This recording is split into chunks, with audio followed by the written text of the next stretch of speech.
Buenas tardes a todas y a todos. Gracias por estar presente en este nuevo encuentro del ciclo de conferencias sobre la violencia.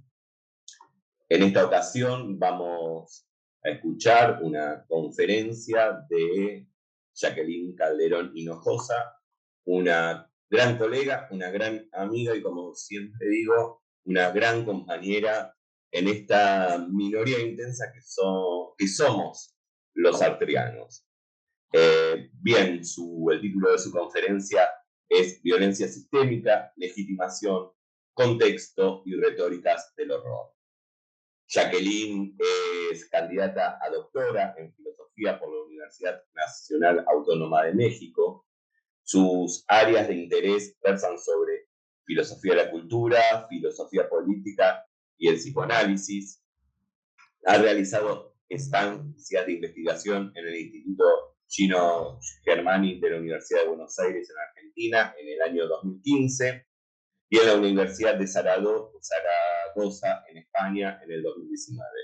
En la actualidad se dedica a la práctica clínica privada, forma parte de grupos de investigación de nuestra universidad, de la Universidad Nacional de San Martín, y además es miembro adscripta del Círculo Psicoanalítico Mexicano.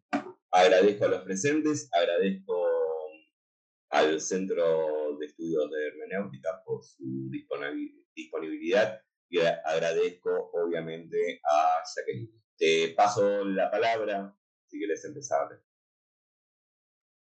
Hola, ¿qué tal? Muchísimas gracias por la presentación, Maxi, y muchísimas gracias a Diego, al Centro de Estudios de Hermenéutica, a la Universidad de San Martín, a Maxi particularmente, porque siempre está ahí haciendo estas invitaciones e incentivando también estas cosas que de pronto yo muy tímidamente no, no le doy como tanto peso, pero bueno, además, creo que es importante señalar que la charla del día de hoy justo es resultado del trabajo de reflexión en conjunto que hemos llevado a cabo precisamente en el marco del proyecto de la Universidad de San Martín, en este caso sobre fenomenología de la violencia.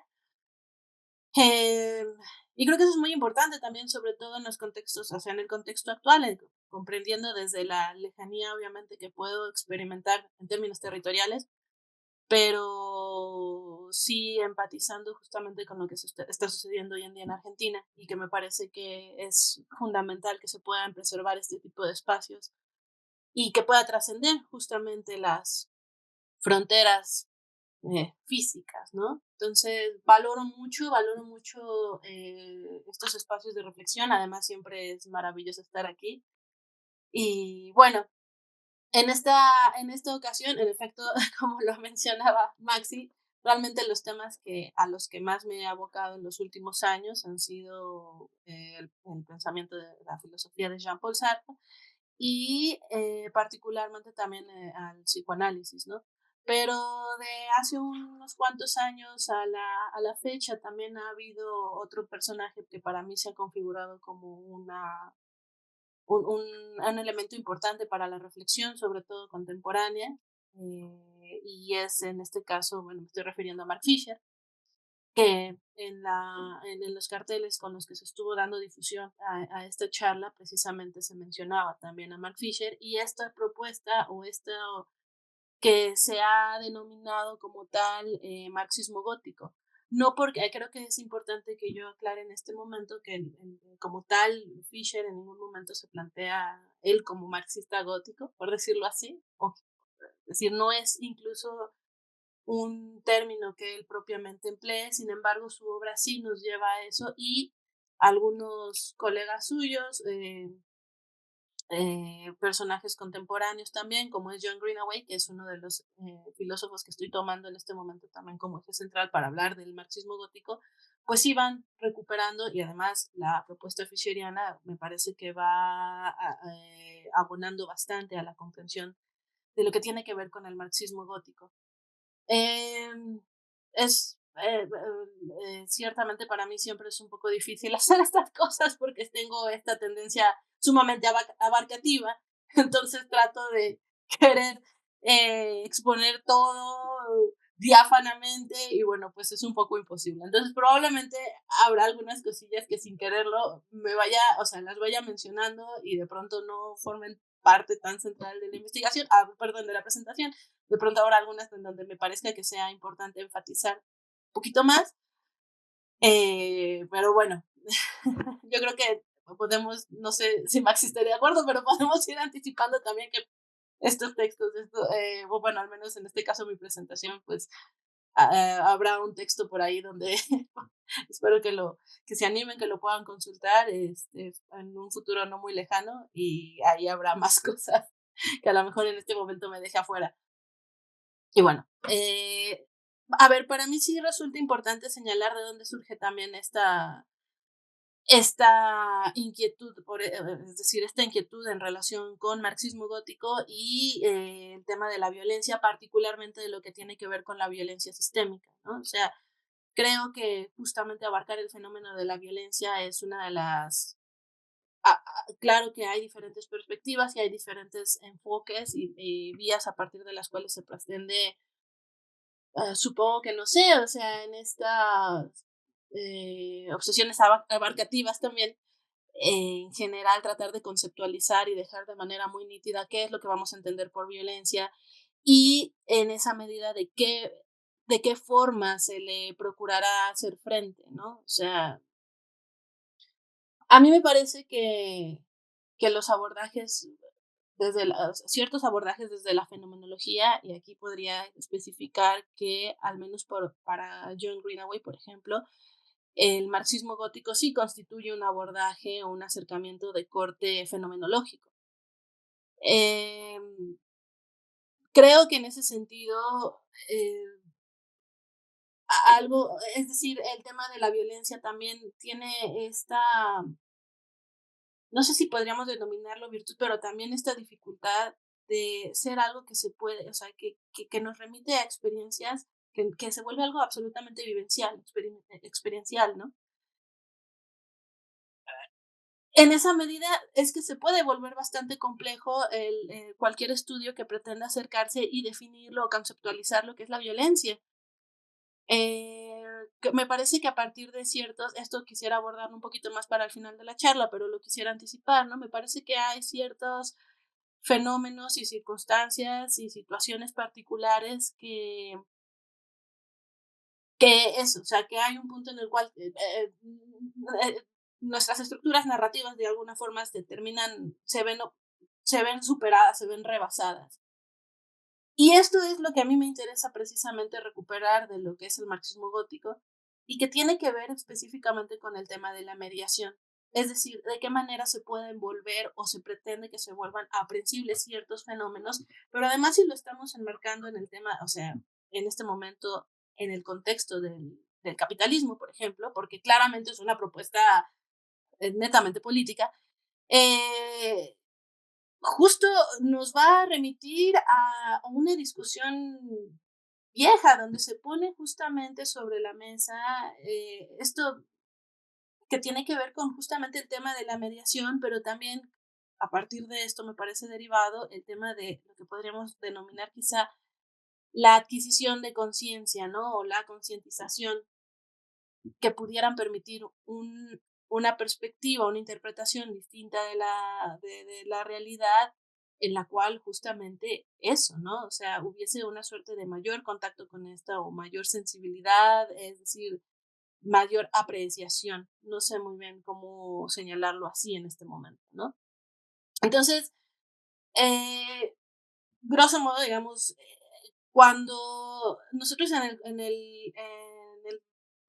las sesiones de seminario que estuvimos sosteniendo del grupo de investigación, tomábamos como punto de referencia un texto sobre fenomenologías de la violencia en el cual, bueno, diferentes autores iban haciendo algunas reflexiones en relación con esto, obviamente desde una perspectiva fenomenológica, cada uno comprendiendo la fenomenología o sea, centrándose en ciertos aspectos particulares de la fenomenología, Y a mí el que me llamó la atención fue uno precisamente de un filósofo, me parece que es británico, de nombre Robert Bernasconi.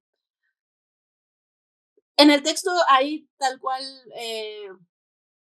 bueno, va hablando él sobre la cuestión de la violencia sistémica y todo bien, hasta que Bernasconi, hasta que a mí me saltó algo en relación con Bernasconi que tiene que ver con, en esta explicación o en este abordaje que tiene que ver con la violencia sistémica, llega un punto en el cual parece que la reflexión de Bernasconi se queda un poquito cercenada, o a lo mejor estoy siendo muy dura con él, pero me parece que se agota muy rápidamente en el momento en el que Bernasconi lo que señala es, bueno, sí, el fenómeno de la violencia sistémica es en sí un fenómeno bastante difícil de aprender porque hay una cierta normalización, hay una cierta legitimación, obviamente responde a no a la violencia, además, dice él, y ahí es una de las primeras cosas que me parecen problemáticas, no como la violencia real, la que deja sangre en el cuerpo, ¿no? Eso es, grosso modo, lo que menciona Bernasconi, sino esta que actúa de manera más subrepticia y que los sujetos están legitimando constantemente al momento de no cuestionar y de dar por sentado su lugar en el mundo.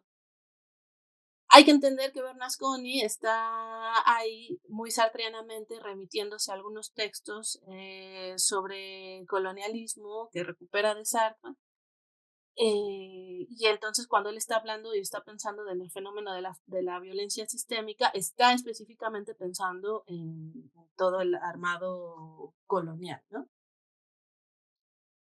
Sin embargo, sí hay un punto en el cual Bernasconi empieza a básicamente a responsabilizar de manera muy concreta y muy individual a los individuos, a los sujetos, y yo me atrevo de pronto a caricaturizarlo como con esta frase clásica, ¿no? Que muchos obviamente podemos criticar y que tiene que ver con esto de el pobre es pobre porque quiere, ¿no? Entonces hay violencia porque la gente quiere que haya violencia, o sea, de pronto esa es la cosa con Bernasconi, es muy...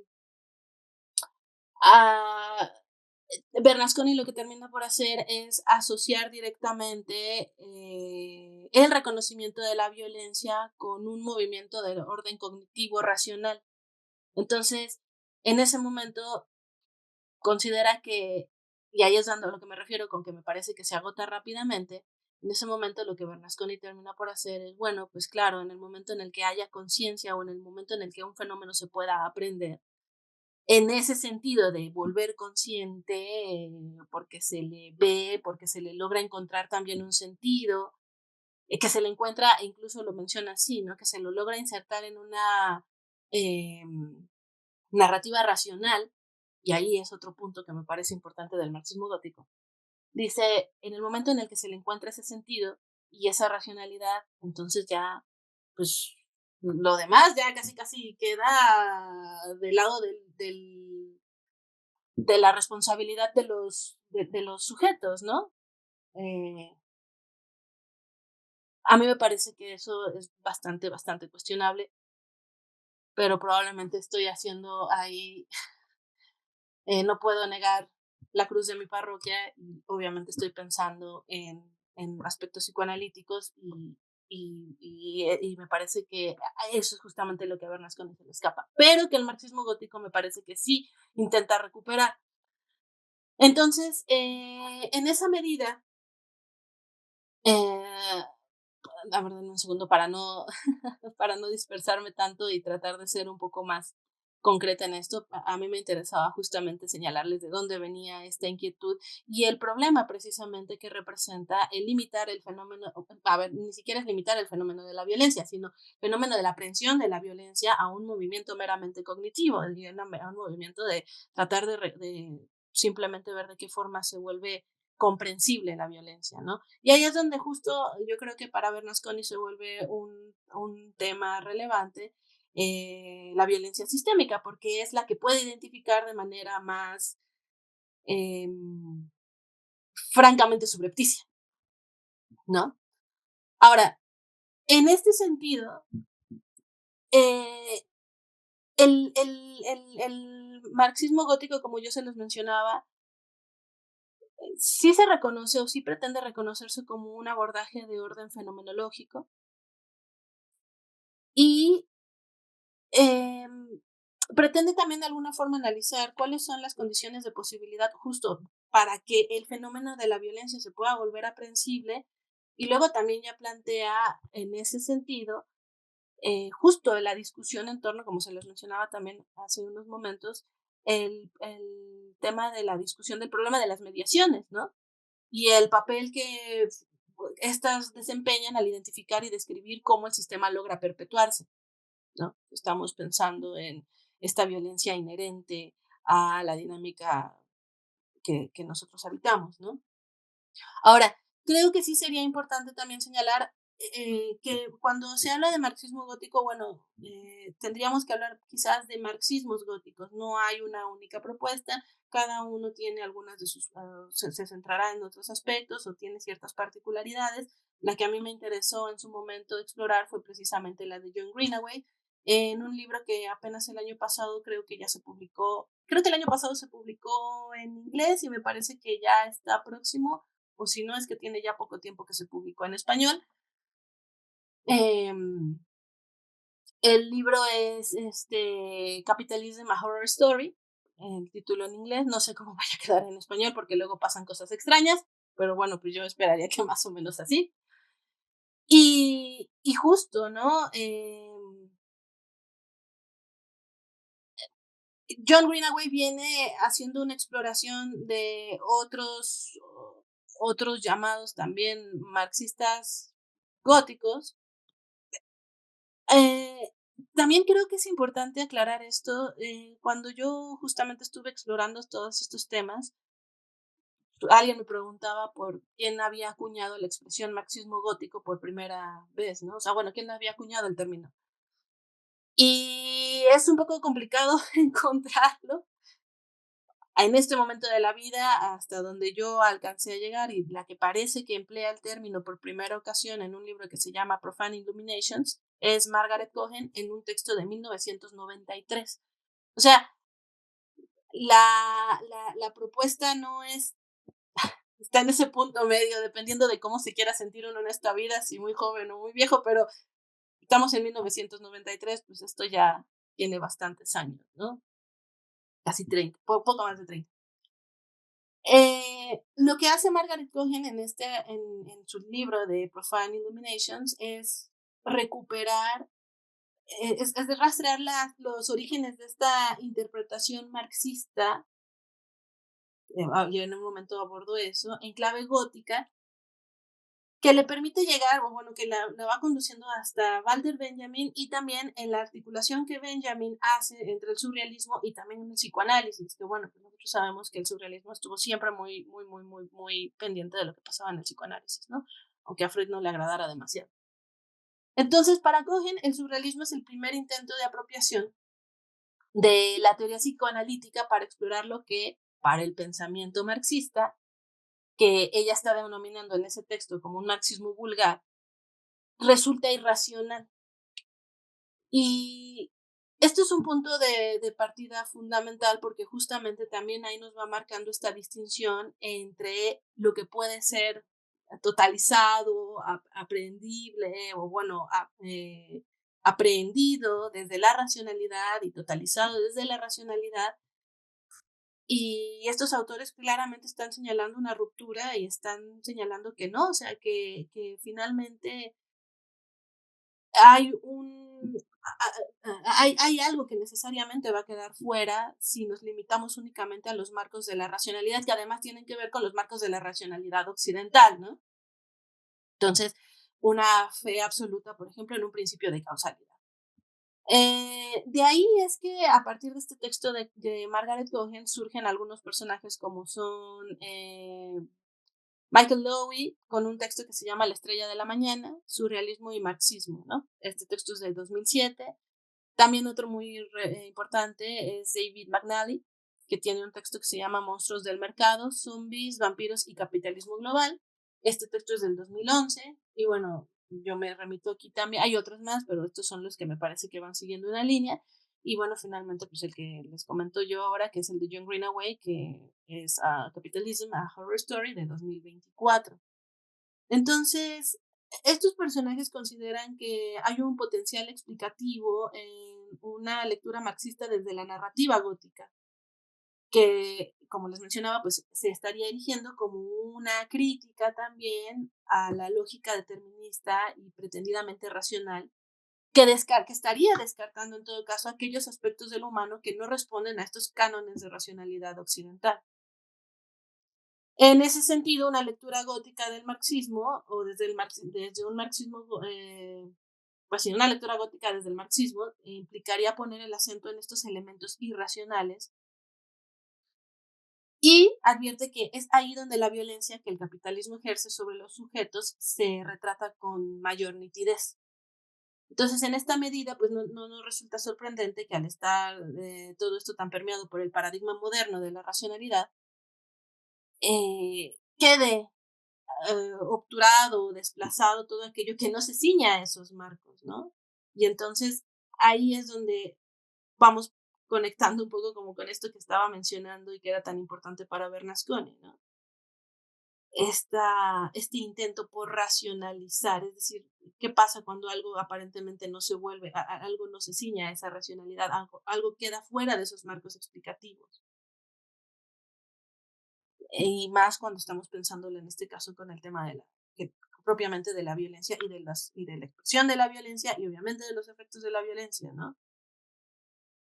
Entonces, en este sentido, Greenaway también recupera a Walter Benjamin y dice de él, y aquí lo cito, que Benjamin sería uno de los primeros intentos por teorizar un marxismo que es capaz de capturar los aspectos, aquí está la cita, es capaz de capturar los aspectos psicológicos, sensuales, irracionales y a menudo aparentemente triviales de la vida durante la expansión del capitalismo industrial, aspectos que las categorías monolíticas del marxismo, como la base y la superestructura, tienden a oscurecer, ¿no?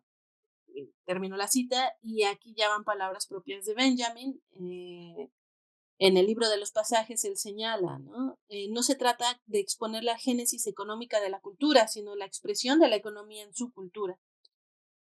Ahí termina la cita y yo obviamente me atrevería a señalar, claro, y también la cultura tendría que ver con todo aquello que trasciende los límites de las formas de expresión hegemónica. Eh, Ahora bien, grosso modo, digamos, esta es la apuesta que está manteniendo el marxismo gótico. Estos personajes obviamente lo que están encontrando es que en diferentes momentos, en algunas obras de Marx, él se sirve de estas metáforas en relación con, sobre todo aparece mucho la metáfora del vampiro, ¿no? O sea, el capital, o bueno, esta figura donde el capitalismo justo surge como esta figura que está extrayéndole constantemente la vida, alimentándose de la vida de los, en este caso de los trabajadores, ¿no? A partir de la explotación se alimenta y sigue y se sigue perpetuando, ¿no? Depende de la explotación de estos para poder perpetuarse y seguir operando sin mayor problema. Entonces, o sea, es muy interesante cómo estos autores van recuperando estas metáforas que encuentran, por ejemplo, en el libro, en El Capital, entre otros textos, y sin embargo también esto les ha permitido a ellos, y esto me parece que sí es una gran influencia por parte de por parte de Fisher, de Mark Fisher, sí tratan también de llevar esto a las formas, o sea, no de agotarlo en la manera en la que Marx estaba llevando a cabo esta suerte de metáforas, sino como en las expresiones culturales que tenemos hoy en día se manifiesta esto gótico, esta figura del horror también. Eh, yo creo que no sería arriesgado señalar que, claro, o sea, muy característico probablemente siglo XVIII, siglo XIX, todavía principios del siglo XX. O sea, nosotros sí podemos ir haciendo un rastreo de cuáles han sido las figuras en las cuales se ha encarnado el horror. Estas figuras que podemos encontrar en diferentes productos culturales y que constantemente nos están arrojando, ¿no? O sea, como esto, vamos a decirlo rápidamente, esto que nos perturba, esto que nos genera horror, esto que nos da miedo. A mí me parece que justo, ¿no? Ahí con Fisher lo que podemos encontrar, porque él, y por eso señalaba que me parece maravilloso el trabajo, y por eso me gusta mucho el trabajo de Fisher, es la constante atención que tiene a estas manifestaciones culturales, ¿no? A ver, voy a hacer un paréntesis porque lo traigo súper metido estos días. Yo me acuerdo que hace unas, y seguramente ustedes ya lo sabrán, ya estarán enteradas de estas cosas, hace unas semanas se surgió el boom este, ¿no? De la película, de la serie esta de adolescencia. Y yo lo he hablado con personas, incluso personas que están por acá, eh, y más allá de lo que la serie per se pueda tratar de transmitir, que podríamos discutirlo, yo lo que hablaba con todas estas personas era, sí, sí, sí, o sea, la serie está muy bien, pero a mí lo que me llama la atención es los efectos que va a generar. O sea, ¿qué va a activar esta serie en las personas en el contexto actual y además en contextos muy específicos, ¿no? ¿Cuál va a ser el efecto que va a generar, por ejemplo, en Reino Unido? ¿Cuál es el efecto que nos está generando? Pues yo soy mexicana, pues bueno, ¿cuál es el efecto que a mí me genera en México a la luz de estos temas de la violencia, de la escuela, de toda esta cultura, de lo que se conoce como incel, tal, ¿no? O sea, cómo lo he vivido y desde mi propia generación también, ¿no? Pero ¿cuáles son los efectos? Y creo que eso es algo que Fisher hizo muy bien y, y, y que de alguna forma gente como John Greenaway, por ejemplo, trata también de reproducir, que es el análisis de estas expresiones culturales hoy en día y que todo pareciera indicar que pues la máxima expresión del horror hoy en día ya no suelen ser tanto los monstruos, si se han dado cuenta en realidad ya estamos bastante familiarizados y ya pues no sé, ¿no? O sea, figuras espantosas para una generación o una población particular, como podían ser la de los vampiros, los hombres lobo, qué sé yo, pues hoy en día ya se vuelven eh, figuras con las que se puede convivir perfectamente, ¿no? Pareciera ser entonces que una de las máximas expresiones de nuestro horror tiene que ver, por ejemplo, con esta cuestión de los futuros distópicos. O sea, hace ya algunos años que nos hemos estado empapando de esta cultura en la cual el horror queda encarnado o una cierta sensación particular se ve representada en estas figuras de no hay alternativa, no hay salida, este es el único sistema posible y más allá de eso no hay más que destrucción, ¿no? Y aquí sí, la clásica frase de Fisher que recupera de Zizek, de Jameson, pues es más sencillo pensar el fin del mundo que el fin del capitalismo, ¿no? Es más, y esto es a lo que nos conduce justamente esta cuestión con Fisher y que es lo que voy a abordar, que me parece que abona elementos importantes a la cuestión del marxismo gótico, o los marxismos góticos, es hay un absoluto horror a la fuera, hay un absoluto, es justamente pareciera que hay un absoluto horror también a eso otro que queda fuera de este mismo sistema, ¿no? A mí me parece que justo, ¿no? Cuando Fisher va haciendo estas reflexiones, por ejemplo, en realismo capitalista y va señalando este poder adaptativo que tiene el capitalismo para desterritorializar, digo, ahí se está sirviendo de Deleuze y Guattari, pero para desterritorializar y reterritorializar, en esta gran labilidad del sistema, justo lo que se está poniendo todo el tiempo en cuestión es la posibilidad de la fuera. Digo esto porque esta cuestión sobre la fuera se vuelve a centrar a Fisher en el que sería técnicamente su última obra de 2000, termina de escribir termina de escribir en el 2016, él muere en 2017, a principios de 2017, y es la obra de Lo raro y lo espeluznante. Hay varias cosas que podemos ir leyendo en relación con Fisher, ¿no? Están, donde parece que estos elementos de un marxismo gótico se dejan ver, aunque él creo que, insisto, no acuña como tal el término así marxismo gótico, pero sí hay algunos guiños. En el caso del texto de Lo raro y lo espeluznante, y que a mí me parece que es muy representativo, es justamente eh, el lugar en el que está colocando Fisher la figura de la fuera. Y a partir de estas categorías, bueno, sí, o sea, explora las categorías de lo raro y lo espeluznante que para él están vinculadas justamente con esta experiencia del horror. Aquí lo cito para en este sentido, el texto de lo raro y lo espeluznante sería un análisis de los índices, sí, cito aquí, un análisis de los índices de irrupción sensible de la afuera en relación con toda categoría de reconocimiento. Em, en este sentido, hay una serie de distinciones que él va explorando y también es importante señalar que este es un último texto que escribe, queda como un borrador y ciertamente cuando uno va explorando este texto hay cosas que no terminan de ser muy claras en esta, como siempre le va a pasar a los autores cada que traten de definir categorías y mantenerlas lo más distinguidas, ¿no? De una de la otra. Entonces, a veces hay momentos en los que lo raro y lo espeluznante, como que no queda muy clara cuál es justamente la frontera que separa a una de la otra.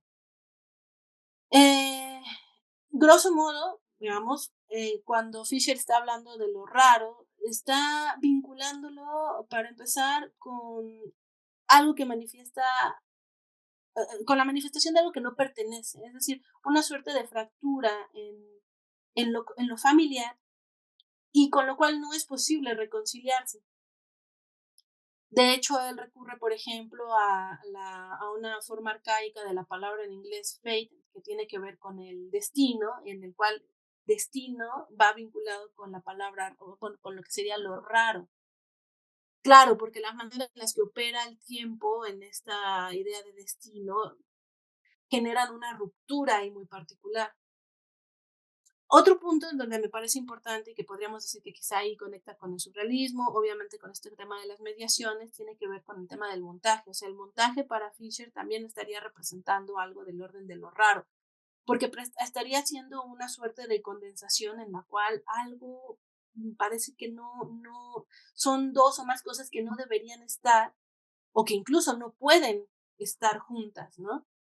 Y ahí es interesante porque justo, ¿no? Fisher va a señalarlo, y como seguramente se lo concederían los surrealistas, pues que los sueños son una representación, o sea, estarían representando perfectamente esta idea de lo raro. Pensemos en este juego en esta manera en la que desde el psicoanálisis tienden como una suerte de condensación de elementos que obviamente no llevan una relación causal lógica que, que en primer momento nos haga sentir mucha tranquilidad. En ese sentido, diría que, por ejemplo, algunos aspectos de lo sobrenatural no entrarían propiamente dentro de la lógica de lo raro, porque lo sobrenatural estaría marcado en su propia lógica. Entonces, no hay ahí una suerte de fractura, al contrario, estaría funcionando dentro de un sistema. Y cuando estoy diciendo todo esto, pensemos en todos los ejemplos de violencia que nosotros podemos tener y que de pronto, ¿qué sensación nos va generando? O sea, hay ciertas formas de violencia que si nosotros nos detenemos a reflexionar, es difícil que nos puedan representar una sensación de esa sensación de la fuera porque tendemos que están insertadas en una cierta lógica que hace que un cierto sistema se reproduzca. Perdón si de pronto en este sentido parezco tan abstracta, en mi cabeza lo que está muy presente, como pues sí tendría que ser, por ejemplo, la manera en la que aquí en México eh, es, acontece el fenómeno justamente del narcotráfico, ¿no? O sea, todo lo que tiene que ver ahí, en realidad no para, algunas personas pueden pensar en que está representando una suerte de transgresión, es que no transgrede nada, es que en realidad está inserto dentro de una misma lógica. Y es ahí que podemos ir y que obviamente identificamos como fenómenos absolutamente violentos, ¿no? O no, porque, bueno, como mexicanos lo sabemos, quienes no son de México quizá no lo tengan tan claro, pero hay toda una cultura musical, estética en relación con esto del narcotráfico, ¿no? Es decir, está perfectamente inserto en un sistema capitalista, ¿no? No hay nada de disruptivo en realidad ahí. Digo, lo podemos discutir. En este sentido, lo raro pues estaría también vinculado con algo que pretende desnaturalizar, ¿no? Pero de nuevo, me parece que lo interesante aquí es pensarlo en relación con la figura del afuera. Ahora, paso rápidamente a lo espeluznante porque veo que ya me estoy demorando bastante, pero en el caso de lo espeluznante, que también tiene que ver con una relación con el afuera, aquí hay algo que me parece fundamental y que es que entraña una pregunta ontológica, metafísica, que tiene que ver con el problema de la agencia. Eh, ¿Quién o qué?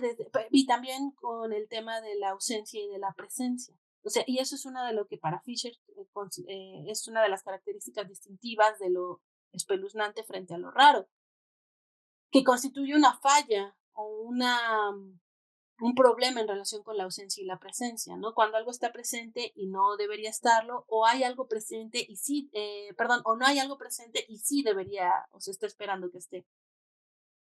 Ciertamente creo que a pesar de que ese es el punto en el cual Fisher trata de hacer patente la distinción, creo que sí hay algo que ahí sería importante seguir explorando. Y obviamente lo espeluznante también está vinculado con la experiencia de lo desconocido. De ahí que la pregunta, y esto conecta con lo de Bernasconi, conecta con el tema de la violencia sistémica, porque lo que constantemente se estaría jugando en términos de una violencia sistémica a la cual no se le logra encontrar un origen, una suerte de razón, un agente, es justo como si en esos momentos la experiencia de la violencia sistémica se tornara espeluznante en la medida en la que no se logra determinar de dónde viene ni hacia dónde va, es decir, ni un origen ni un sentido. Eh, claro, en ese aspecto Fisher lo que dirá es que una vez resuelta esa inquietud, una vez resuelta la pregunta por la agencia, entonces parece que ya, ¿no? O sea, la experiencia que tal cual de lo espeluznante quedaría de alguna u otra forma desarmada. Pero a mí lo que me interesa al final también es que estas experiencias, tanto de lo raro como de lo espeluznante, ah, al estar tratando de evidenciar están tratando de apuntar justamente hacia la ruptura de un estado de cosa y la posibilidad de justamente explorar ese afuera, es decir, de romper con esa lógica aparentemente inalterable, ¿no? O de la cual no se logra escapar. Y yo creo que, pues justo, ¿no? Justo, ahí es cuando Fisher en algún momento lo que señala es, bueno, sí, en efecto, el afuera está muy vinculado con una experiencia también del horror, o sea, obviamente puede despertar todo esto. Y sin embargo, tendríamos que ser conscientes de que no necesariamente todo lo que, todo lo que esté, que estemos pensando en el afuera tendría necesariamente que despertarnos esta sensación de horror, porque no necesariamente tiene que ser desastroso, ¿no? Eh, Creo que a veces la disputa que como sujetos podemos tener ahí es justamente ese horror frente a la afuera, ese horror, y en ese sentido funciona muy bien, y ahí me remito a lo que señala Bernasconi sobre por qué no salir, o sea, porque una vez que hay una suerte de reconocimiento consciente, que de nuevo yo lo sigo poniendo entre comillas, que hay un reconocimiento consciente de ciertos modos de violencia, ¿por qué no se puede erradicar? ¿Por qué? Esta es la pregunta de antaño, ¿por qué si ya tengo conocimiento de algo es imposible, o no es posible, no sé si es imposible, pero no es posible de pronto metabolizar esto y llevar a cabo acciones que en consecuencia apunten a la erradicación de esa violencia? Y es que el tema de la violencia es absolutamente fascinante por esto. Yo creo que podría ir planteando en todo caso qué sucede o sea, cuál es nuestro vínculo también con la violencia, o sea, qué lugar de reconocimiento le estamos dando.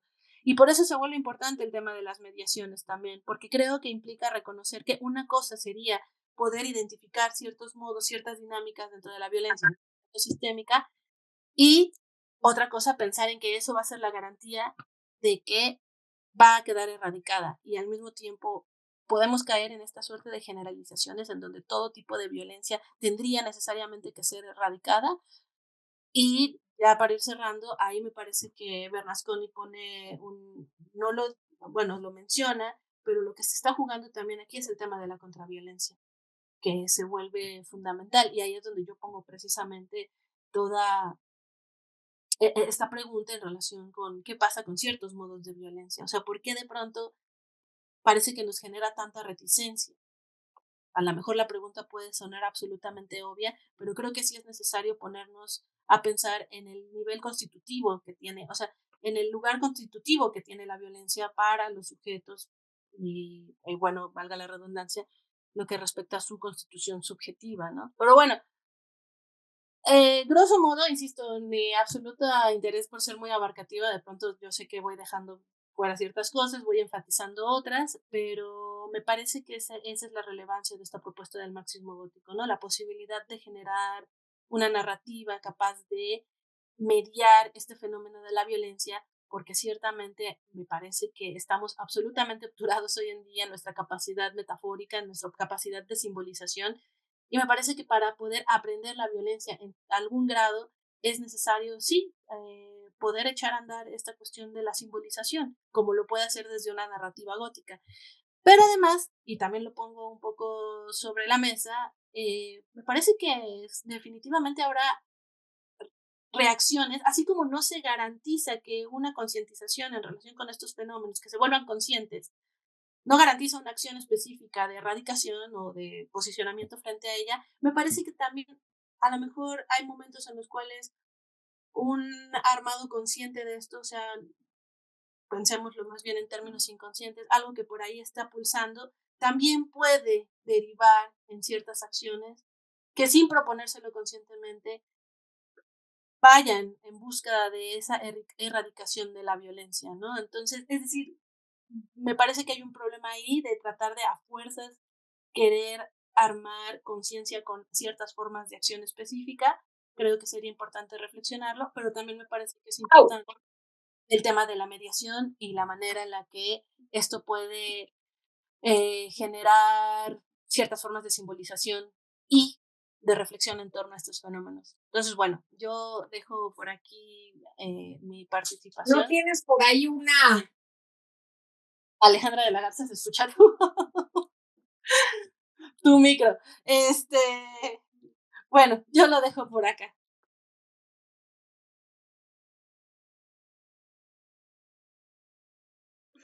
Bueno, muchas gracias, Jacqueline. Excelente exposición. Y bueno, pasamos entonces a los comentarios, preguntas de parte del público del auditorio.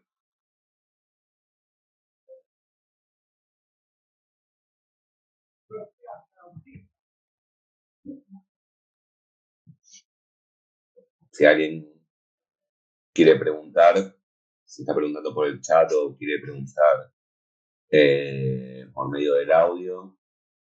Bueno, si no voy a hacer, mientras tanto, voy a hacer yo una pregunta. Bueno, ante todo, el concepto de marxismo gótico me parece fascinante y lo conocí por vos, Jacqueline. Me parece esa conjunción entre dos cuestiones que a mí, por un lado intelectual, filosófico, no sé, siento que es el marxismo, por el que tengo una gran afinidad, y por el otro lado, el género más estético, que es lo gótico y el horror, ¿no? De esa conjunción fantástica. Pero bueno, una pregunta con respecto al modo en que el horror, no como sea en términos literarios, en términos de producciones culturales, expresa lo que va aconteciendo en una sociedad. Eso estoy de acuerdo, está muy bien, pero te quería hacer una pregunta. Si no habría una diferencia entre dos tipos de horror, y esto una vez leyendo un prólogo de Cliff Barker, el autor de terror, ¿no? El que hizo Hellraiser, los cuentos de terror tienen unas novelas, ¿no? Casi contemporáneos de Stephen King, pero menos conocido. Un prólogo que hace a Sandman de Neil Gaiman, el cómic, ¿no? Él diferenciaba entre dos tipos de horror. Uno, que es el que parte de un statu quo, aparece el monstruo o lo sobrenatural o la casa encantada, ¿no?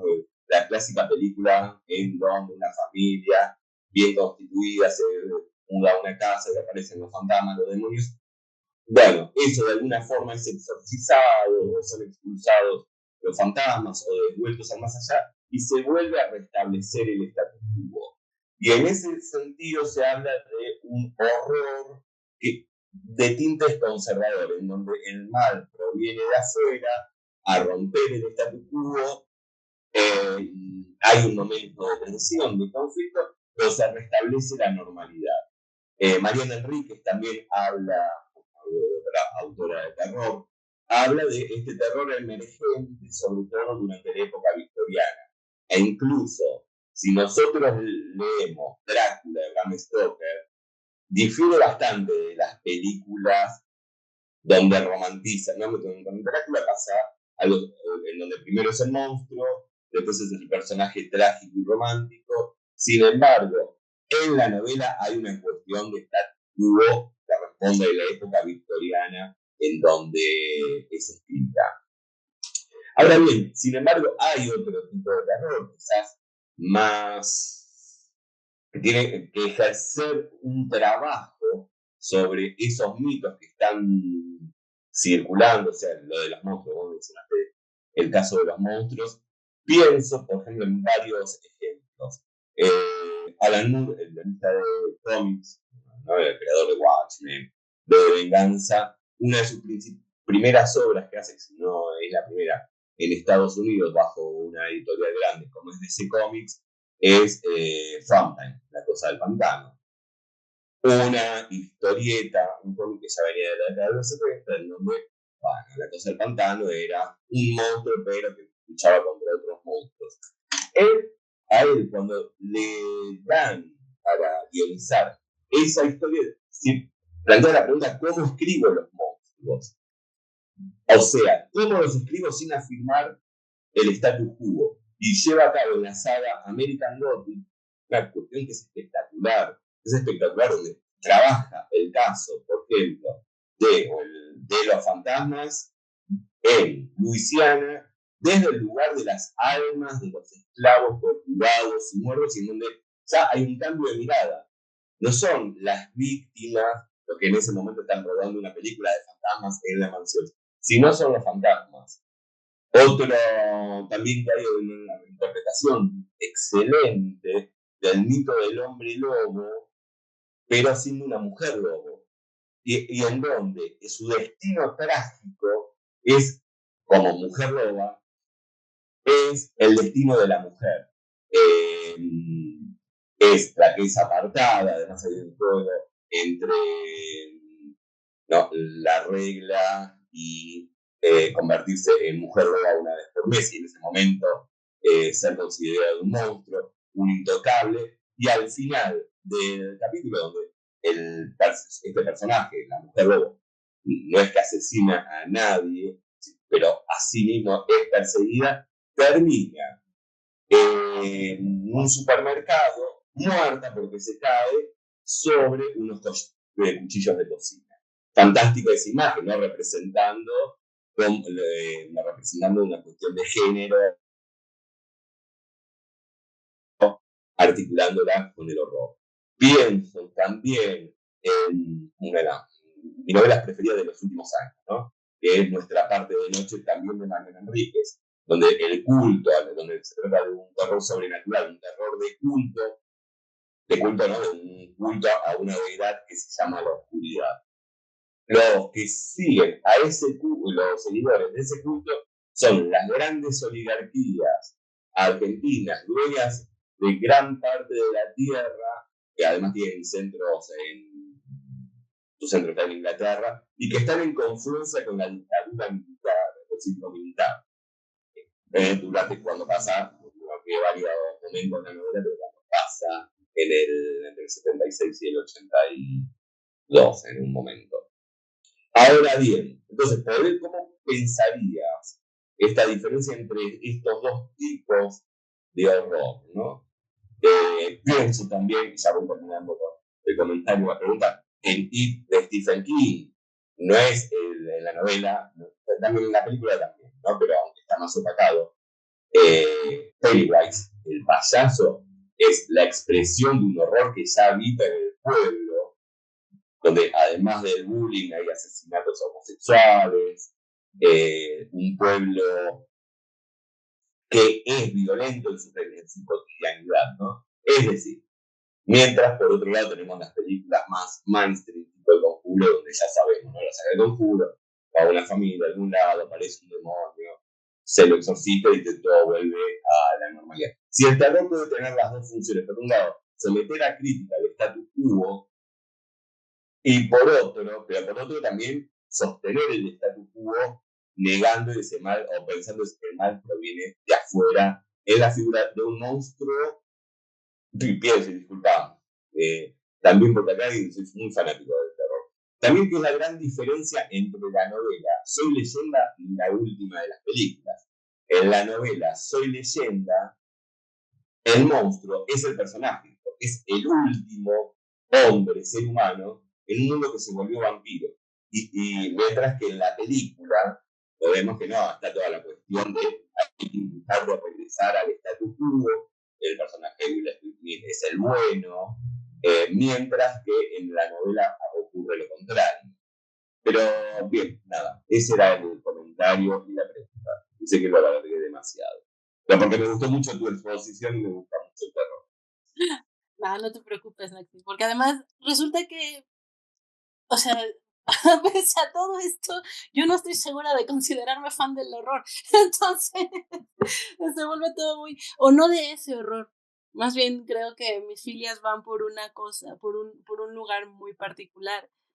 Ahorita que lo mencionabas, y sí, digo, aprovecho que aquí, por acá anda Mónica y que ella y yo hemos mantenido estas conversaciones, o sea, y apenas estábamos hablando de esta cuestión del horror encarnado en la periferia, ¿no? De esta cuestión del horror encarnado en lo que queda afuera, pero además eh,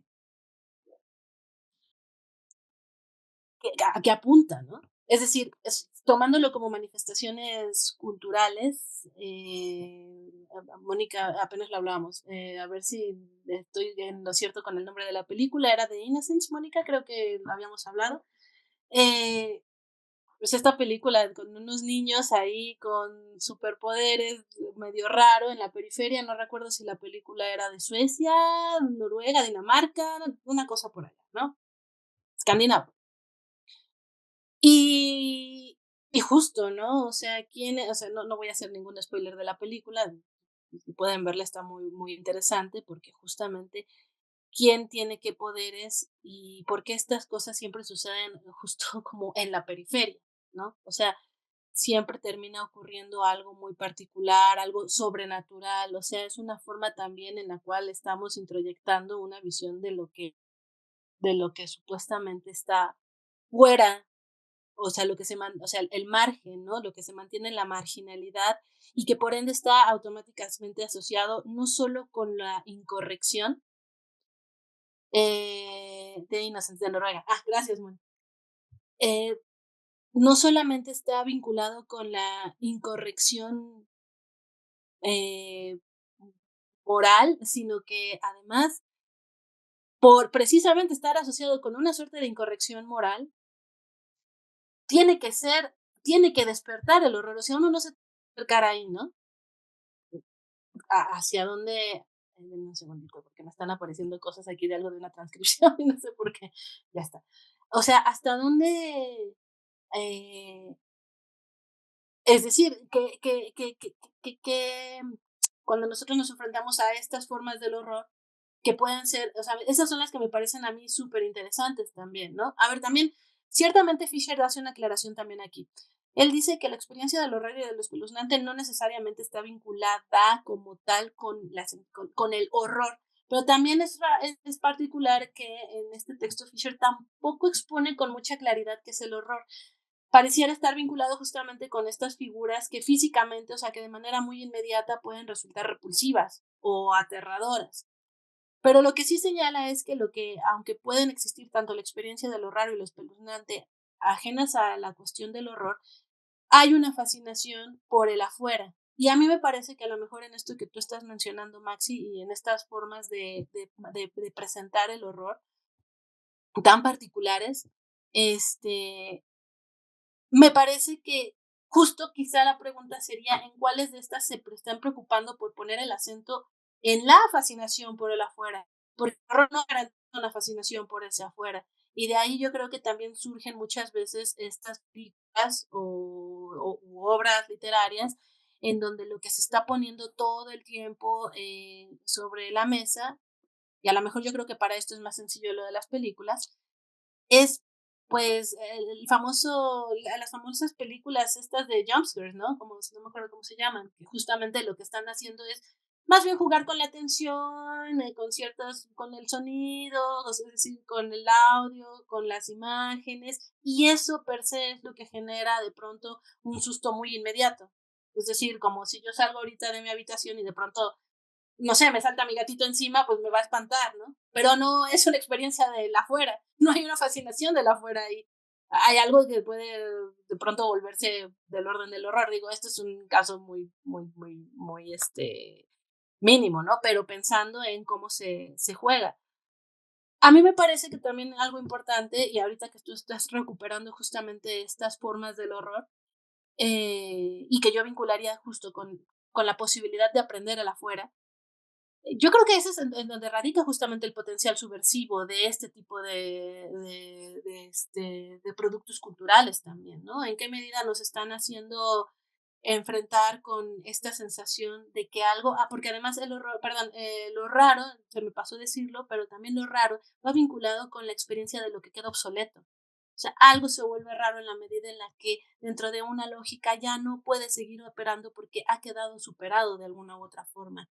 Y me parece que o sea, que el horror per se no garantiza eso, pero un horror vinculado con la experiencia de lo sorprendente o de lo raro, creo que sí generaría esas posibilidades de también eh, tener esta aprensión de que algo se está rompiendo, de que hay una instauración ya de un nuevo orden. Entonces, no sé, digo, ahorita lo pensaba vinculado con lo que tú estás mencionando, eso, ¿no? Como este cierto tipo de horror que sí también puede participar de cierta fascinación con el afuera y reconocer que hay expresiones que no necesariamente están apuntando a eso, ¿no?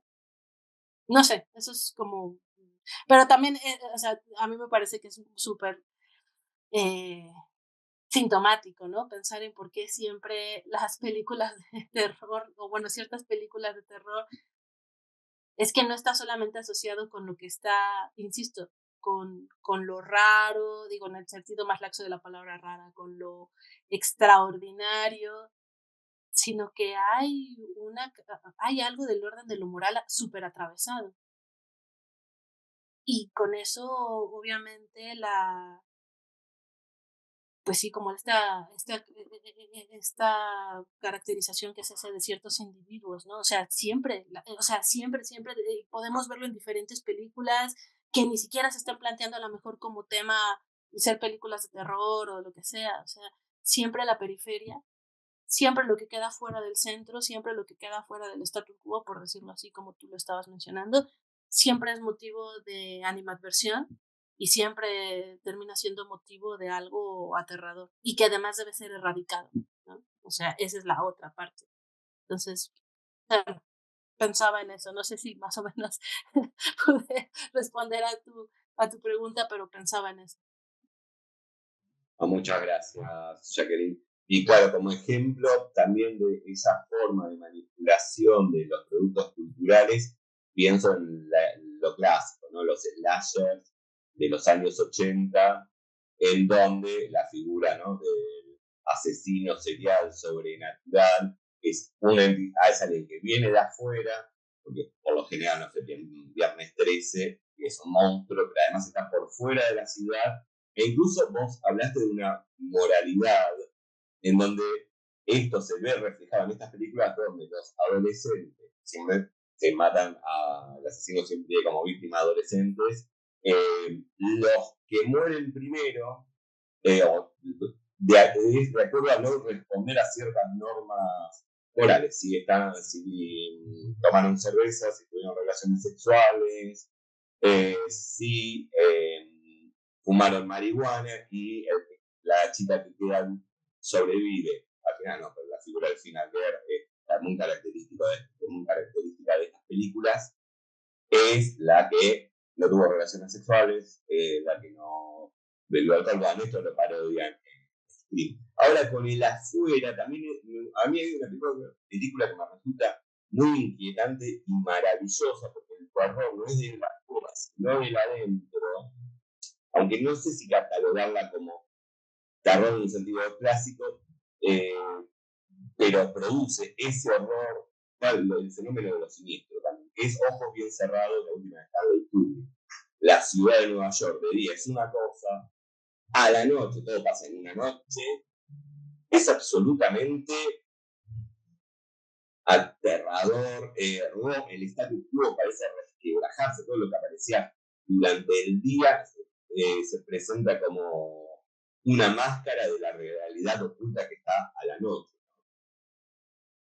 No, eso me parece que es también otra de los modos de terror, incluso los mismos personajes de día. Pero bueno, ¿alguna pregunta más? ¿Algún comentario de parte de los presentes?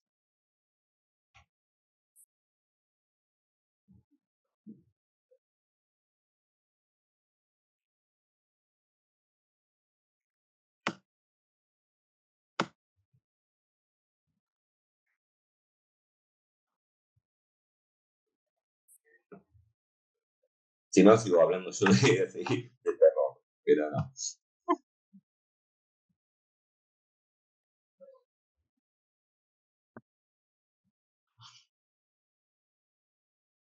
Bueno, no sé si vamos dando por finalizado, si nadie hace algún comentario o pregunta. Bueno, Juan José te dice muchas gracias, felicitaciones para Jacqueline por su excelente exposición sobre la violencia. Sí, excelente exposición. Sí.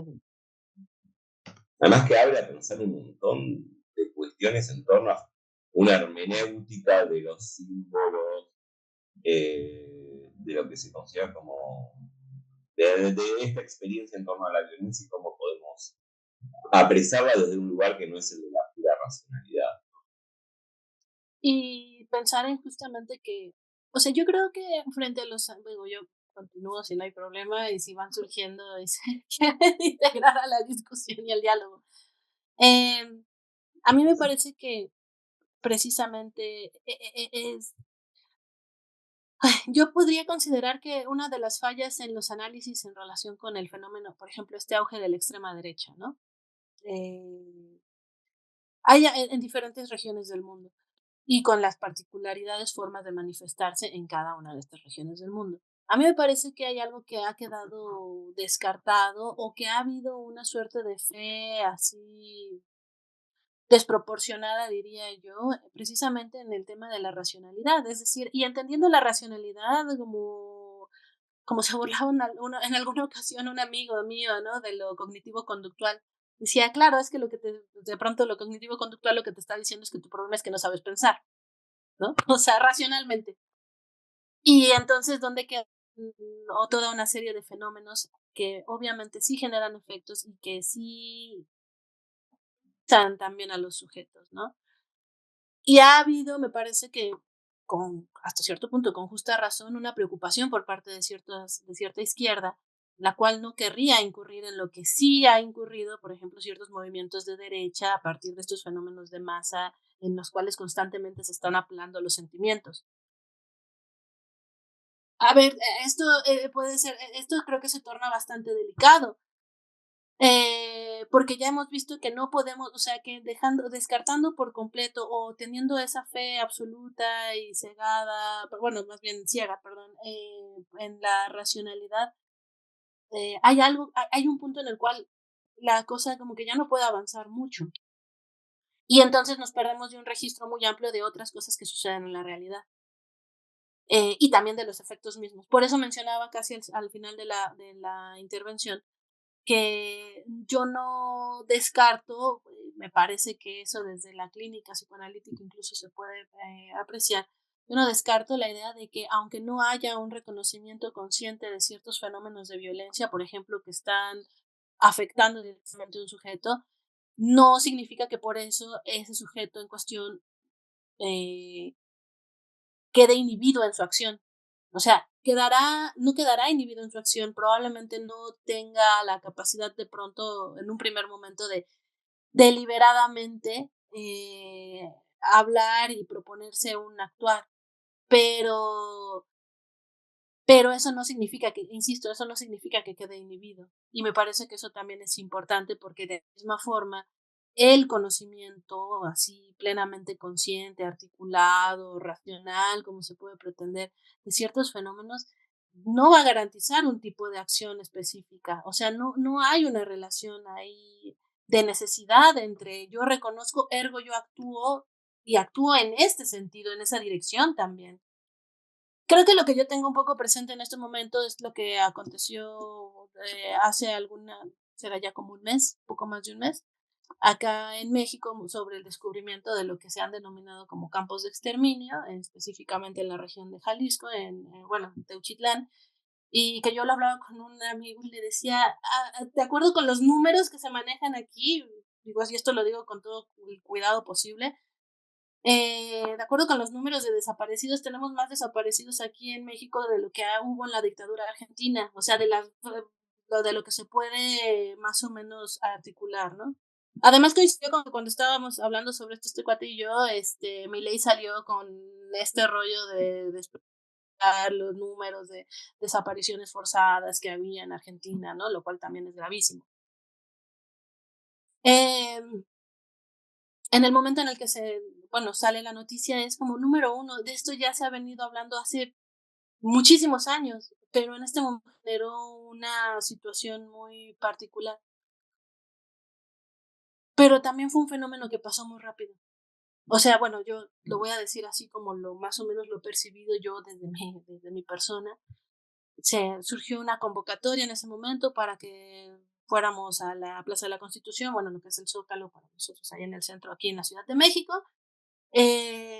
No hubo tanta convocatoria en realidad, o sea, no como cuando hace más o menos en el 2014 fue lo de los 43 de Ayotzinapa, ahí hubo otra forma de movilización.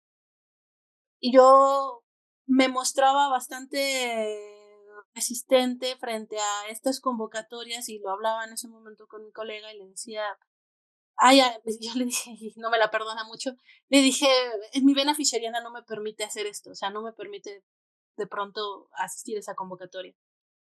Y creo que lo que yo trataba de explicar ahí es que hay algo que no está generando registro.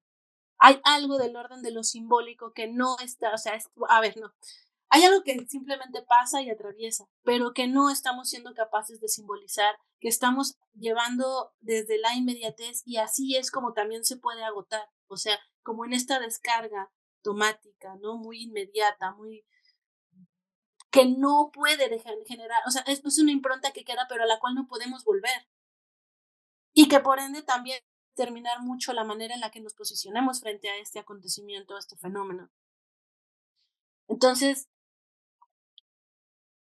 ¿cómo, ahora sí que pensándolo de manera muy llana, haces, ¿no? O sea, ¿cómo se le hace para que este tipo de cosas de pronto no estén tan, no me gusta pensar en la palabra normalizada, pero que de pronto no generan un efecto un poco más claro de posición, o sea, que conduzca al sujeto a que lleve a cabo ciertos movimientos de posicionamiento frente a esto. Yo me imagino que, o sea, yo también otra cosa que supongo o que creo que he pensado mucho en los últimos años es que frente a una exposición sistemática o sea, sistemáticamente exposición de violencia todo el tiempo, todo el tiempo, todo el tiempo, hay algo que ya no se, o sea, que ya no cabe, o sea, ya no se puede ni siquiera procesar, ¿no? Como justo por eso el tema de la mediación, o sea, ¿qué necesitamos hacer aunque no sea garantía de que va a llevar a una acción concreta de erradicación de esas formas de violencia, pero por lo menos sí de qué manera nos podemos posicionar simbólicamente frente a esto. Y en ese sentido es que me parece que el intento por parte del marxismo gótico de ir hacia estas manifestaciones culturales y al menos como exponer o evidenciar un poco de que nos están hablando, que nos están diciendo algo más. O sea, no es nada más que saltemos en nuestras butacas cuando estamos viendo esa película, sino que hay algo que puede ser más profundo que esto, ¿no? Y ver qué efectos nos puede generar, pero que genere justamente esa impronta a la cual podamos volver en algún momento y reflexionarla. Y a lo mejor ahí sí llevarlo a cabo desde el ámbito de la racionalidad, si quieren, ¿no? Pero como se le hace, ¿no? Bueno, un poco era también para compartir por qué de pronto ciertas cuestiones del tema de la violencia, o sea, cómo las estuvimos viviendo nosotros también desde este contexto, ¿no? Bueno, gracias, Jacqueline. Maxi, una pregunta. Yo me conecté un rato más tarde, no sé si mencionaron o si conocen el libro de Miguel Veda, seguro, ¿no? El de Cazadores del Oso Cazos, porque él hace un estudio de la literatura de horror, la llama él, a partir de un planteo marxista y estudia por qué en los años 80 largos vuelve o se instala el interés en esta literatura, bueno, justamente con estos elementos que ustedes están mencionando. A ver si encuentro bien, es de, si no recuerdo mal, de la editorial Las 40. A ver, un segundo. Sí, Cazadores de Ocasos. La literatura de horror en los tiempos del neoliberalismo. Es del año, ya tiene unos años el libro, yo me acuerdo que fue como para la pandemia. Sí, en el 21. Ah, Sí, es Miguel Veda, bueno, que es un investigador acá de Argentina, se dedica, es el titular de la cátedra de literatura alemana. ah, Qué bueno todo. que está, lo voy a tratar de A ver contar. si puedo, esperen, a ver si puedo compartirles solo un minuto. Si puedo compartir un minuto para que lo tengan así como visto. Y ahora les cuento, ahí no sé si se llega a ver. Sí. Sí, ok. Ahí está. Buenísimo. Y hace justamente este estudio, bueno, por supuesto menciona a Stephen King, después le interesa los autores argentinos, las autoras argentinas, Enrique, Schweblin, Limberti, bueno. Y también quería mencionarles que quizá también lo mencionaron, pero por las dudas lo agrego. Acaba de sacar un premio, yo ahora no me acuerdo si es el premio a la novela de Clarín, un autor argentino muy joven que también se dedica a la literatura, es decir, sacó su premio con un libro eh, de terror, ahora, hace unos pocos meses, y plantea un poco todo, cuando lo entrevistaron, pude ir buscando las entrevistas que le hicieron, no recuerdo el nombre, pero prometo buscarlo y ahora sacó el premio ahora hace muy poquito. Y justamente cuando lo entrevistaron lo que dijo es esa necesidad o ese interés por la literatura, la que dijiste recién, Jacqueline, no es solamente por la experiencia de lo siniestro en sí, sino que él planteaba también toda la simbología y la actitud de resistencia y bueno, de, de no, eh, de no rendirse en el consumo, que decía él siempre por decirlo, en el consumo de esta literatura. Ya si me acuerdo antes de que cerremos el nombre, se los paso. Si no, Maxi, te lo paso. Dale, si no escribirme, Sí, sí, Teresa, sí, sí. sí, te lo paso y... Este libro igual me lo voy a conseguir, el Cazadores del Ocaso. O del oso casos, ahora no me acuerdo, ahora lo saqué, pero cazadores, sí, Cazadores de ocasos. de ocasos, ahí está, sí, sí. Sí. Sí, incluso también ha salido, por ahí alguien me hablaba justamente de esto de como el gótico andino, del horror andino. Ahí hay un libro que ahorita se me escapa el nombre de la autora, pero que es Las Voladoras, creo que es. Y también, ¿no? O sea, totalmente situado me parece que es de Perú la autora. Ahorita se me escapa, pero también es interesante que cómo van surgiendo estas expresiones. Y de nuevo, de las formas particulares en las que van surgiendo las expresiones. Sí, ha Y habido, o sí, sea, si uno sí. puede ir al cine y de pronto ver cuál es el boom de las películas, ¿no? ¿Cuáles son las que están de moda? Y si me permiten un segundo más, que voy a la biblioteca y busco, porque habíamos publicado justamente con Miguel Veda hace mucho tiempo, yo creo que más de 10 años, ahora lo voy a mirar bien, una antología de cuentos que rescataba, lo digo así muy resumido para no demorar tanto, hubo mucho tiempo una tendencia que decía, o la idea de afirmar que no había literatura alemana policial, sino que era un género de literatura inglesa, porque comenzaba más bien en los países anglosajones o de lengua inglesa.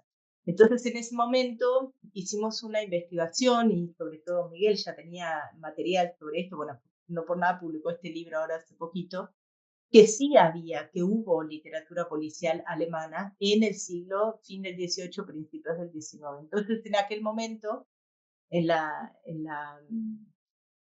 colección que yo dirigía, publicamos un libro que ahora les voy a decir bien cómo se llama porque es maravilloso. Son cuentos de terror y de misterio y de terror de autores alemanes. Entre los que se encuentra, por ejemplo, Heinrich von Kleist, que nunca se lo hubiese pensado como un escritor de cuentos de terror. Y lo interesante de ese estudio es que muchos de los autores que eran desconocidos, digamos, o que quedaron desconocidos, eran sobre todo médicos forenses. Entonces sacaban eh, su, su tema o su materia de su trabajo como médico forense. Y bueno, y después escribían estas novelas. Voy a buscar un segundo porque el libro lo tengo acá, muy cerquita, un segundito. Por favor, está súper interesante. Que justo es también lo que va recuperando, por ejemplo, John Greenaway en relación con la figura de Bueno, Frankenstein. influenciada por la conferencia de hoy, cambié el título. En realidad el libro se llama Cuentos de Crimen y Misterio, pero vale lo que les conté, vale igual. Es de la editorial Biblos. Sí, Cuentos de Crimen y Misterio. Es breve y son cuentos realmente muy interesantes. Ay, ojalá se pueda descargar en PDF porque si no, tendré que ir para allá. Sí, está. Y hay que buscarlos. Yo hace tiempo, voy a decir, como los tengo, este es un libro bastante viejo. Sí, en el 2009, así que bueno, ya tiene muchos años, pero hay que ver si se reeditó, hay que ir buscándose. Ok. Ah, buenísimo. Muchas gracias, Laura. No,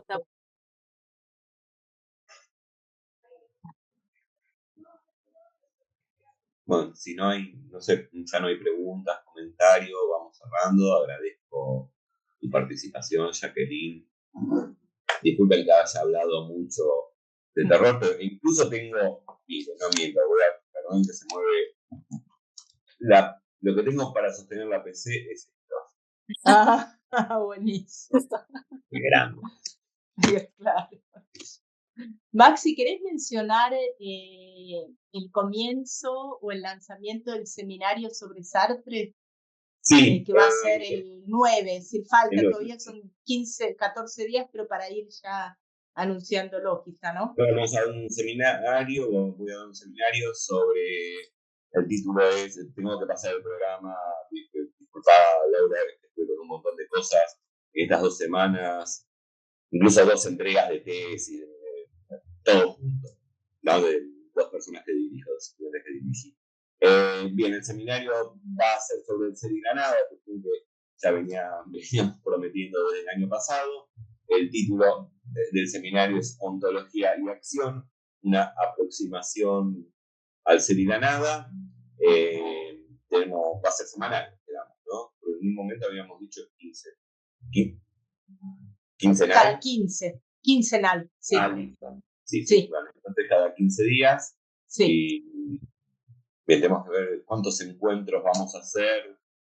Eso dijimos, claro, que vamos viendo a partir de cómo los que participan siguen las lecturas, y por eso no quisimos poner de entrada un tiempo, es decir, comenzaría o comienza el 9 de mayo, y por ahora decimos que diríamos así, mayo y junio seguro.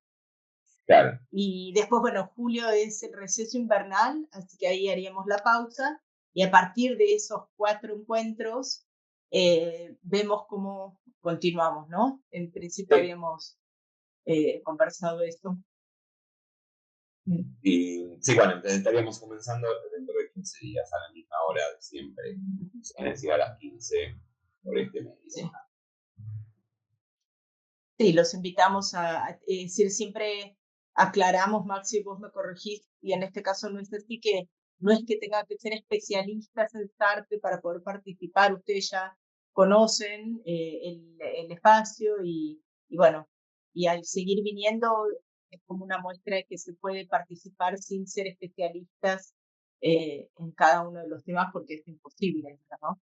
Y es una manera de la mano o de la sapiencia de Maxi, quien nos sabe, aparte de enseñar con una manera tan agradable y tan honesta, es una manera de acercarnos a obras que quizás hasta ahora o mucha gente no conoce o ya la vio y la quiere volver a releer. Bueno, esa es la propuesta, ¿sí? Que no es un seminario técnico que ya hay que haber leído todas las obras de Sartre.